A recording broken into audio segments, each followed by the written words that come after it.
هنبصمجها برضه مع بعض. اول ما تلمح الحاجات دي، اول ما تلمح دول فيلم ايفنتس، قلت له انا هحفظ ده كله. انت بصمجت لي ازاي الوقت هحفظ ده كله؟ هقول لك بص، هقول لك حكايه واد حماده مع محمد. انا اخويا الصغير اسمه احمد، تمام؟ فاحنا بندلعه بنقول له يا حماده. الواد حماده وانا قاعد على الفطار كنت قاعد بسمع فيلم، تمام؟ قال لي بقول لك يا محمد، قلت له نعم. قال لي ما تيجي نروح نسمع مسرحيه. وكان خلي بالك بقى في الوقت ده كان الفيلم شغال احداثه نار ما شاء الله. قلت له والله يا ابني انا هروح اقرا كتاب دلوقتي او اقرا روايه عشان عندي ريسيرش بكره.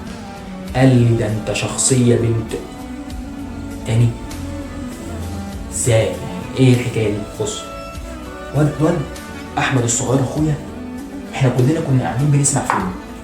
جه احمد قال لي ما تيجي يا عم